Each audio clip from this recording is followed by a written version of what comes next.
Buy real estate in stock under a corporation. Take advantage of numerous tax write-offs only available to a corporation. Now you can meet Ray Reynolds on a daily webinar at 11 a.m. and 2 p.m. Monday through Friday. Or call 800-490-4140 to find out more about his secrets to success in helping you fix and improve your credit. Go to rayswebinar.com at 11 a.m. or 2 p.m. Monday through Friday and check out his free, very informative webinar. Or call 800-490-4140 now. It's worth your time and you'll learn a lot. That's rayswebinar.com or call 800-490-4140.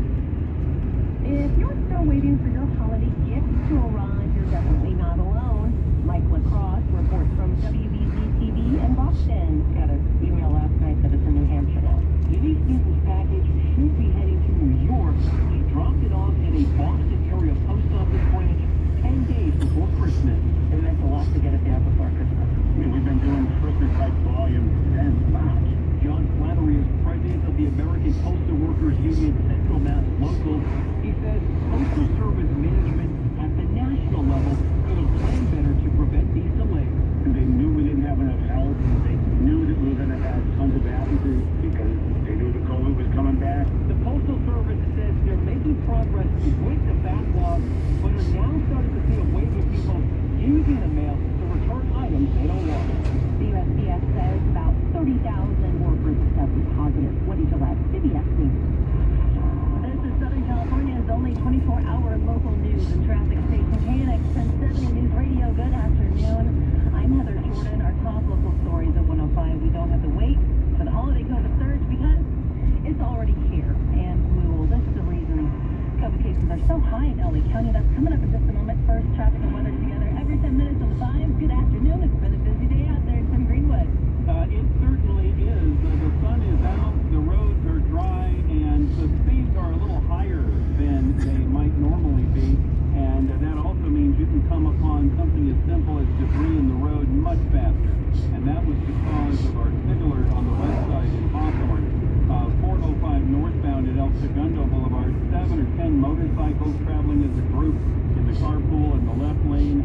One of them hit some debris, and all of them went down. Injuries all around. 2 flatbed tow trucks headed in, and the backup now goes to before Hawthorne Boulevard. Your last clear chance to exit is Prairie, or take Western, or even better, take the 110 north from the 405, and then take the 10 east or west to get around it. Southbound spectator flowing starts just past the 105 now and goes down past El Segundo because those flashing lights on the other side of the street. And eastbound at Eastern Avenue, just before the 710, a 4x4, a black one it looks like, missed the exit, went into the embankment instead, again because speeds are higher when the traffic volume is lower. Do be careful. Lake Arrowhead, a traffic jam on the mountaintop, and I mention this because you should know, hundreds of cars double parked along Highway 18, and many little children, and some big ones, out playing in the snow. Next traffic report at 1:15. With more traffic reports more often, I'm Tim Greenwood in the Prime Choice Funding 24-hour traffic center, KNX 1070 News Radio. Yeah, a lot of people outside right now, either headed to the mountains or headed to the beaches. If you are headed out to the beaches, we do have a high surf advisory in effect right now until early Monday morning. Large breaking waves up to 8 feet over the next couple days. LA County coastline involved on this one. Dangerous rip currents if you're out there surfing. Of course, large breaking waves can wash people right off the beach, right off those rocks if you're out there. Temperature-wise, it's going to be nice. Low 60s for the beaches, mid to upper 60s for inland LA and Orange counties.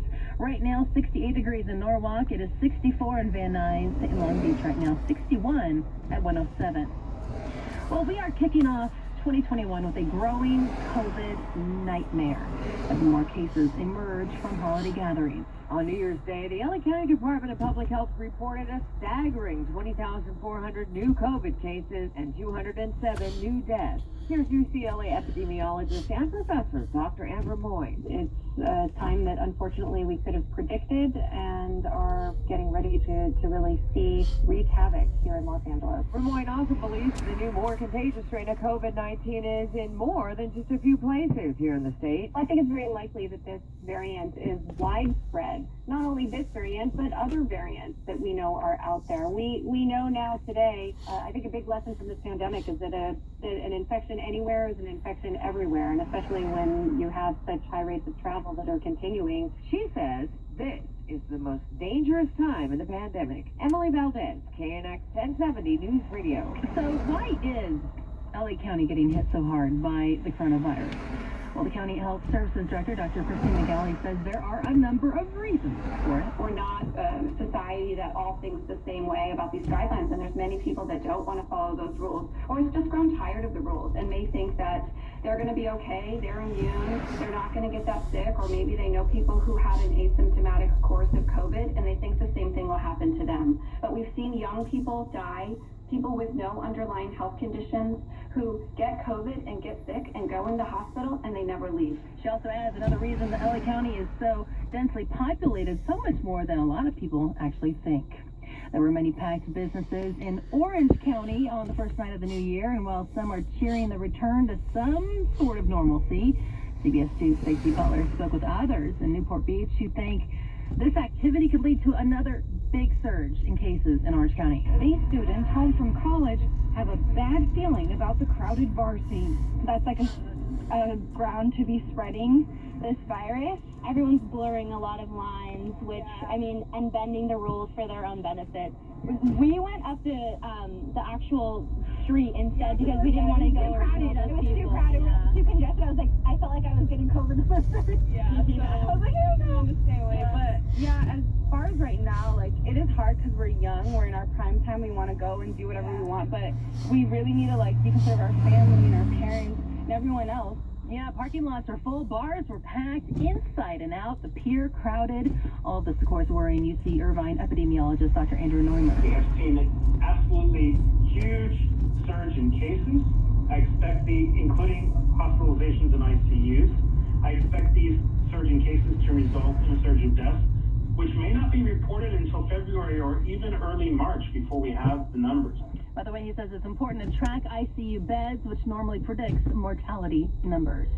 Dodger Stadium, the testing site over there, closed this weekend for restructuring, the largest testing site in the country it is. Shutting down so traffic can be alleviated in the area. Residents in the neighborhood around the stadium complaining about the surge in traffic, especially when there's a spike in numbers. More people lining up to get tested more often.